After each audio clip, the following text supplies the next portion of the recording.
Hi, everyone, and welcome to this episode of the Girardian Virtual Bible Study, a product of the Raven Review, an online magazine where we talk about mimetic theory and the violence and rivalry that challenges our world. And we're seeing that maybe more today than we have ever had before. That's a pretty dramatic statement right there, Lindsay. Yeah. Well, there has always been violence, but the thing about violence is that it escalates and escalates and escalates. So, yeah. Yep, there you go. And which makes me really excited about our passages today, because I think that the Bible has so much great stuff in it. And the passages for this Sunday, Epiphany, I think it's 7. Yes, Epiphany 7 has what I think is the answer to all of our woes. Well, that's good news. I know, right? That's good news. Yeah. So let's talk about that. I have a little bit of a cold, so my voice is a little deeper than normal, which is kind of nice. I like having a deep voice. It's good. Well, I have a bit of a cold too, and my voice doesn't get deeper; it just gets scratchier and quieter. So maybe your big booming voice can make up for it. Okay, let's plan for that. All right. Well, our passages today, oh my goodness, I love them, and great Girardian good stuff. So our first one comes from Genesis chapter 45. Verses 3 through 11, and then skips a couple verses and goes to verse 15. And if you have reading the Bible with Rene Girard, there's a great passage. This is the Joseph story, and if you have that book, Girard goes through this story in a really beautiful way. So if you don't have it, I highly recommend it. It's a great way to get introduced to the work of Rene Girard. But Girard will say that if you know the Joseph story, you know the gospel. It's this a beautiful story, and the whole Genesis account is about rival brothers, rival family members, and you see how this rivalry can destroy families. I mean, you look at the first families, Cain and Abel, right? And there are these siblings who, like, Cain kills Abel, and this is like sibling rivalry on show in the book of Genesis. And the whole, as you know, if you've seen the Joseph and the Amazing Technicolor Dreamcoat, Joseph falls into rivalry with his brothers for their father's affection. And their father loves Joseph, seems to love Joseph more than others. And the brothers unite against Joseph and throw him into a pit and leave him there for dead, and actually pretend that they've killed him so that his father can mourn and think he's gone. But they decide that they can make money off of him by selling him into Egypt, into slavery. So Joseph works his way up in the Egyptian society. He actually becomes the right-hand man of Pharaoh, and it brings about this. So our passage today talks about Joseph meeting his brothers again a little later on. Interestingly, what's happening in Egypt at the time is a national emergency. There's a famine, not just in Egypt, but throughout the Middle East. And so the brothers come to Egypt because Joseph has stored up food and has food, and they come to Egypt asking for food. And Joseph says, yes, even though you are foreigners, we have enough for you. So this is the way that Joseph deals with the national emergency, in a spirit of abundance. There is enough for everyone, even those we call foreigners. So would you like me to read it so that your voice can rest a little while you have your cold? Sure, I've done the setup, and thank you for offering to read. That would be great. Sure. So this is Genesis 45, 3 through 11, and then 15. Joseph said to his brothers, "I am Joseph. Is my father still alive?" But his brothers could not answer him, So dismayed were they at his presence. Then Joseph said to his brothers, "Come closer to me." And they came closer. He said, "I am your brother Joseph, whom you sold into Egypt. And now do not be distressed or angry with yourselves because you sold me here, for God sent me before you to preserve life. For the famine has been in the land these 2 years, and there are 5 more years in which there will be neither plowing nor harvest. God sent me before you to preserve for you a remnant on earth, and to keep alive for you many survivors. So it was not you who sent me here, but God. He has made me a father to Pharaoh and lord of all his house and ruler over all the land of Egypt. Hurry and go up to my father and say to him, 'Thus says your son Joseph, God has made me lord of all Egypt. Come down to me, do not delay. You shall settle in the land of Goshen, and you shall be near me, and you and your children and your children's children, as well as your flocks, your herds, and all that you have. I will provide for you there, since there are 5 more years of famine to come, so that you and your household and all that you have will not come to poverty.' And he kissed all his brothers and wept upon them. And after that, his brothers talked with him." I used to be a youth pastor, and some of my kids would try to read the Bible all the way through, and they would get to like this book called Leviticus, and they'd be like, "What is this?" So I would say to them, if you just get through Genesis, you found the gospel. Like the gospel is in Genesis. Read the gospels too. But if you just know the Joseph story, I mean, my goodness, this is like some of the most beautiful stuff ever written. And certainly Jesus, I think, is formed, which is why the lectionary puts these passages together. So here's one of the things. Love your enemies. Oftentimes, the people that are hardest to love the most are those that you're closest to.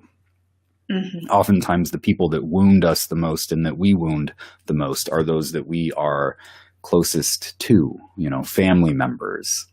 And how do we deal with those wounds is I think what the Bible is trying to get at. Right.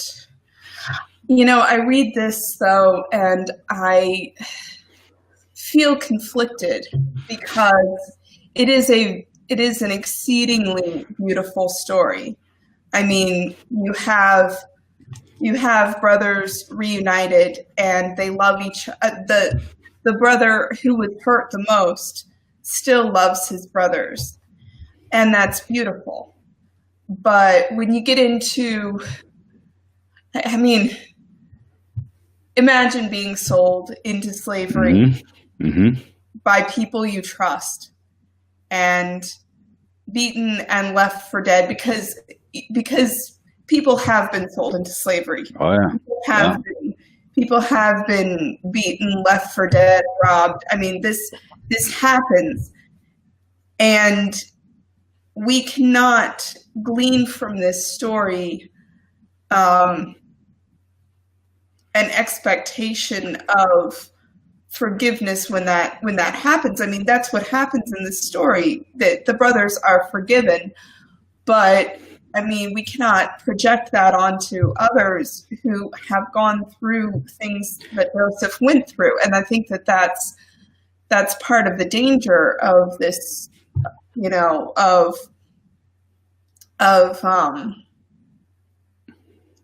the way that the Bible has been weaponized against people who are in a position to either forgive or condemn because they are people who have been wronged. But when I read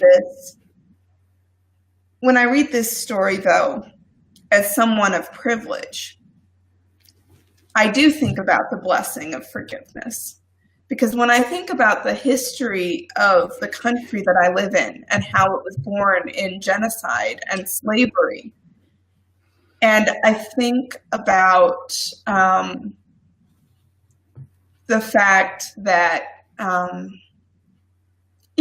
every day it dawns on me what a miracle it is to be forgiven, by Yep. people who have Yeah. been hurt so much. I just can't explain it. It's No, you bring up an excellent point because yeah. you and I are people of privilege, and I love how you put it there that this is you can weaponize the Bible and say, see, this is how Joseph lived, and you should forgive people too. So like this is the way that we point the fingers at other, kind of a moralistic way. As people of privilege, this is about me. It's not about pointing the finger at someone else. And because what does Joseph do with his privilege? He lets these people come in and he says there is enough. And in verse 11, he says, I will provide for you. These are Right. people who are not privileged, who are coming begging for help. And the man who is privileged says, hey, you know what? There's enough. We Egyptians have enough, and we can share with you who are not Egyptians. Right. Joseph does not, as a person who has a place of privilege, he does not have a worldview of scarcity. He has a worldview that, yeah, we have enough. And part of that is, from him in the story, is his ability to trust in God, his faith in God, this God who is with us even through really difficult times. When we have been scapegoated, when we've been put in the wrong place or whatever, God is still with us and goes through us and somehow is trying to work for our good. And that's what I think Joseph experiences who God is, and he's able to trust that he is able to share that goodness with others. It's not about deserving goodness. Right. It's about opening our hearts and our minds to others, even those who may have betrayed us in the past. There's still like this hope, and that's tough. That's something that I need to hear, because loving your enemies when it's like in the family, I mean, that's when the rubber hits the road. And sometimes you need to put up barriers. That's sometimes when you do need to build a wall to keep yourself and other people safe. But Joseph also points to there's hope for some kind of reconciliation. I mean, he's kissing his brothers at the end. Yes, that's beautiful. At the beginning of the Joseph story, the brothers perceived him to have more privilege than they did because they thought he was better loved by their father. And so they treated him as an enemy. And they treated him as an enemy, and they brought him down, and he was sold into slavery. And for a time, the brothers had elevated themselves, certainly not morally, but they had elevated their station. They were okay when they gathered together and poured out their collective violence on their brother. They were okay for a while. Their father was sad, but they weren't as worried about his favor. And for a while, they were doing okay. And their enmity eventually puts them in a very humble place. And our enmity, I think, eventually will be our downfall. And then it will be, our treatment of others will bring us down to this place. And if we are forgiven, that is a miracle. But love your enemies is not just what Joseph does to his brothers. It's what his brothers are called to do as well. Love your enemies is not just speaking to the people who are hurt. It's speaking to the people who have done the hurting, telling us to stop hurting others. Yes. And to go from stopping the hurt to love, it's not just one step and then the other. We have actual concrete actions to do to show that love. So, Absolutely. Shall we move to the Gospel of Luke? yes. Let's Yeah. do that. And we've got some audience members. If you have comments or questions about these passages, feel free to put those in the comment section and I will bring you in. So this is Luke chapter 6, verses 27 through 38. It's a continuation of the Sermon on the Plain. Matthew gives the Sermon on the Mount, and Luke gives the Sermon on the Plain. We talked about the sermon on the first part of the Sermon on the Plain last week, and Jesus continues in some teachings today. Do you want to read this section too? Sure. Thank you. All right. You're welcome. All right. So, love for enemies. But I say to you, love your enemies. Do good to those who hate you. Bless those who curse you. Pray for those who abuse you. If anyone strikes you on the cheek, offer the other also. And from anyone who takes away your shirt, do not withhold even who takes away your coat, do not withhold even your shirt. Give to everyone who begs from you. And if anyone takes away your goods, do not ask for them again. Do to others as you would have them do to you. If you love those who love you, what credit is that to you? For even sinners love those who love them. If you do good to those who do good to you, what credit is that to you? For even sinners do the same. If you lend to those from whom you hope to receive, what credit is that to you? Even sinners lend to sinners to receive as much again. But love your enemies, do good and lend, expecting nothing in return. Your reward will be great, and you will be children of the Most High, for he is kind to the ungrateful and the wicked. Be merciful just as your Father is merciful. Do not judge, and you will not be judged. Do not condemn, and you will not be condemned. Forgive, and you will be forgiven. Give, and it will be given to you. A good measure, pressed down, shaken together, running over, will be put into your lap. For the measure you give will be the measure you get back. It's very good stuff. You see how you might be able to see why the lectionary puts the Joseph cycle and this love your enemies teaching together. A lot of people say that this teaching of Jesus is he's the only spiritual leader who explicitly says love your enemies. I think in the Bible, in the Hebrew Bible, you get stories about how people are loving their enemies, like Joseph, right? And Jesus is formed by these. But a lot of people say that Jesus is the only spiritual leader who explicitly says, who explicitly teaches, love your enemies. Yes.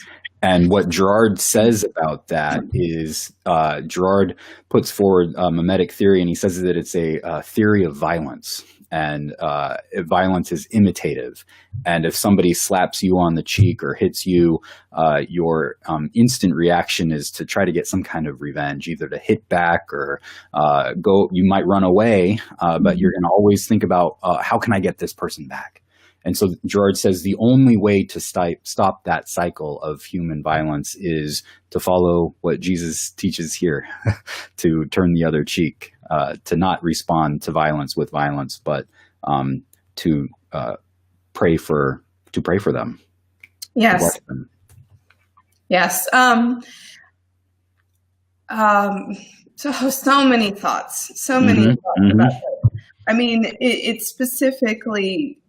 It says very specifically, bless those who curse you, pray for those who abuse you. And this, on the one hand, I think really can stop cycles of violence. On the other hand, it has been weaponized. And we cannot emphasize enough how this has been weaponized and is not, if you weaponize the phrase love your enemies, that is not loving, that is creating enmity, that is doing the opposite of what the gospel says. So this has to be, we have to be very careful. Yes, I will give you an example of this. There are pastors who will say to a woman who's in an abusive relationship, you need to stay in that relationship because Jesus says, pray for those who abuse you. Right? So that's one way that you can weaponize these passages. Whereas, no, you don't need to stay in an abusive relationship. In fact, love your neighbor, love your enemies as you love yourself. There are times when you need to get out of an abusive relationship, Right. and put up those walls that we were talking about earlier to keep yourself safe. Right. I mean, it's not easy to do. So I don't want to say this in any way flippantly, but Jesus also said, when they do not receive your message, shake the dust from your feet. And if you are being abused, they are not whoever's in a relationship with you is, if they are abusing you, then they are not, they don't know you for the person you are. They're not receiving you in love. And that is a time to shake the dust from your feet. I realize it's not easy. I realize it's not simple, but I think that's the message that Jesus gives to people who do not receive you in love. That's what he said to the disciples when their message wasn't heard. If you're being abused, then the message of your life is not being properly received. So that's what I think Jesus says to that. But the way to respond to abuse that Jesus is saying is not a passive acceptance. It is a loving resistance. Adam, you've read Walter Wink, right? Oh yeah. Right. So for those who have not read Walter Wink, the turning the cheek, giving your shirt as well as your cloak, and going the extra mile, all of these things, Walter Wink explains brilliantly how all of these things are ways of asserting your own dignity and turning your abuser into one who breaks the law and must recognize you as a person. If it says, if someone, okay, so my Bible says, if anyone strikes you on the cheek, offer the other one also, but there's something about left and right, and I always get this mixed up. But to slap, you would strike somebody with your right hand, and if you were to backhand someone in the culture, it was a sign that you were on the same level. If you backhand, it's what you do to an inferior, right? Yes, that's right. Yeah. Yes. Yeah. So to turn the other cheek would mean that you would have to, they would have to slap you with the left hand, and you don't do anything with your left hand in that culture. So that would also be a sign that you were claiming your self, right? In this situation. So it is. The other cheek would be to slap with the front hand, which is not nice, but it is declaring you an equal. Yes. So you are asserting your own dignity, your own equality in this way. That still doesn't make it easy. You're still opening yourself to getting slapped. So all of these forms of resistance make you vulnerable. They show your dignity, but they make you vulnerable. And that has been that form of nonviolent resistance we've seen with Gandhi, we've seen with Martin Luther King Jr., we've seen recently with Occupy Wall Street and Standing Rock. We've seen people making themselves vulnerable by non-violently resisting. They are standing up for their equality, and this is a way of loving enemies. Standing up for yourself is a way of loving your enemies, but it's risky, and Um, and I have not yet been in the position where I have had to take a risk in loving my enemies. I come from, I'm white and middle class, which means which amounts to some degree of privilege, and so I do not consider people, who do not have my privilege to be my enemies, but a culture of enmity has placed me in a position of privilege and placed others in a position of lack of privilege. So I have a responsibility to love. We think about love your enemies as love the people who are hurting us, but it also means love the people who have been hurt in your name. And, that is what the verse means, speaks directly to me as someone who can give. It says, love the people who have been hurt in your name. It's not just this abstract, oh, I don't hate anybody, I don't have any enemies. It's actively go out and give of yourself. Yes. And one of the things that I think is important to push up, and also relates to the Joseph story, is do good, love your enemies, do good, and lend, expecting nothing in return. Right? So Joseph lends this food to these foreigners, expecting nothing in return from them. They can't give him anything because he's already in this place of privilege. So what do you do with your privilege? You give. Trusting that everything is going to be okay. And here's also what Girard says is where you see the radical shift in the human understanding of God that the Bible is leading us to, and that culminates in the Jewish Jesus. He says, your reward will be great, and you will be children of the Most High God, for he is kind to the ungrateful and to the wicked. Be merciful, just as your Father is merciful. So we often have this view of God who is angry at those who are the quote enemies of God, and loves those who are faithful, right?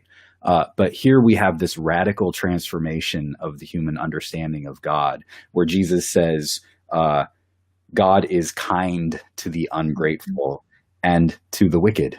God is kind to everyone. And kindness has more of a connotation of love. Like, we tend to think of love as like this emotion. Oh yeah, God just loves everyone. God feels good about everyone. Well, that's not it. Because love is kindness is like an active doing, and this is what love is in the Bible. It's an activity. It seeks the good of the other, like Joseph sought the good of those who were other than him and other than the Egyptians. He actively sought their good. That's what God is like. That's what Jesus shows us God is like. And to be children of God is not just like, oh yay, aren't we great? It's to be like God in the world. Children in the ancient world were reflections of their parents. So if you think of God as your parent, then you must be, you repattern yourself so that you look more and more like God. So you receive the mercy and forgiveness of God, and you let that flow through you, like it flowed through Joseph, like it flowed through Jesus, like it flowed through Mary, and all of the disciples. Yes. When it was saying give without expecting anything in return, I thought immediately of the Valentine's Day conversation you had with our friend and colleague Suzanne Ross. And so in human relationships, a good human loving relationship is to give without expectation of receiving, but there is a mutuality there is a mutuality that you create together, and that you sustain together. And this is bringing that, love is a gift. You do it without expectation, but you are in a relationship where you receive as you give as well. This is bringing that onto a larger scale, onto a larger social scale and cultural scale, and just sort of redefining our human economy of exchange so that we still give and we still receive, but it's not because we expect anything. It's because we become the kind of people who find joy in giving, and therefore we make the kind of people who find joy in giving, because that's what mimesis does. We learn from each other, we learn desires from each other, and we learn to desire the joy of giving from each other, and that means we'll receive. So at the end, when it says a good measure, running over will be put into your lap, for the measure you give will be the measure you give back. That's not about karma. That's about mimesis and the way humanity works. And when we live into who we are made to be as children of God, children of the most merciful, children of the most generous, children of the one who is love and exudes love, when we live into that kind of love, we create a world in which that love just permeates everything, and we swim in it, and we become, we give it and receive it, because it's like it becomes the air we breathe. It just becomes our surrounding. So, yeah. I think what Girard helps me to understand is that Jesus is trying to change our pattern of relating to one another, right? Mm-hmm. So we look at this last part of it, as you point to, do not judge and you will not be judged. Well, we instantly go to thinking theologically, thinking to the God level on this.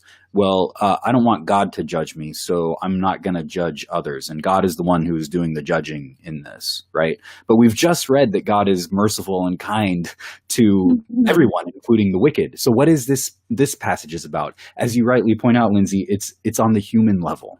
Mm-hmm. If you live into a pattern of judging others, that pattern will spread. That pattern is like a contagion, Girard says, and it will just spread all around. And that's the negative mimesis. But what Jesus is doing is trying to change our pattern so that we're into positive mimesis of love. So don't judge, and others will be less likely to judge you. Instead, change the pattern into a positive way, a loving mimesis, which is what I think he's trying to get at, because that's ultimately what God is about.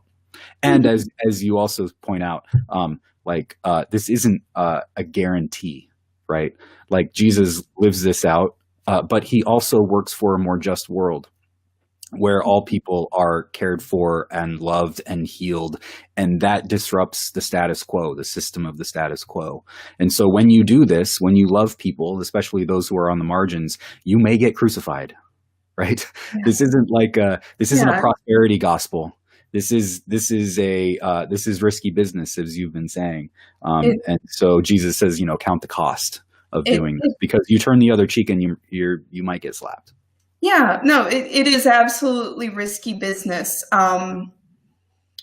But, it's like I said before, it's not just calling us to be vulnerable to the people hurting us. It is calling us to recognize the people we hurt. Yep. And when we can do that, when we can break the cycle, not just by turning our cheek, but by giving ointment to the cheek that we've slapped, when we do that, we reduce the risk. And, when we start giving back, we open ourselves to further forgiveness.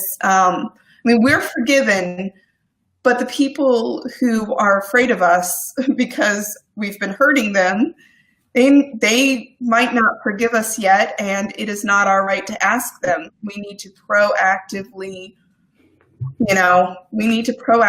go out and repair. I feel like we hear about intersectional justice movements. We need to learn how we need to work for justice in ways that helps everyone.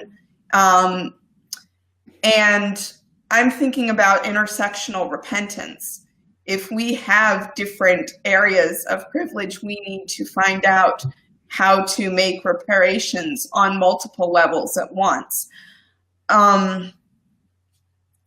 So yes, love your enemies does make you vulnerable, but if we are not vulnerable, we still have a call to love our enemies. And, we have even more responsibility to start that process. So, yeah.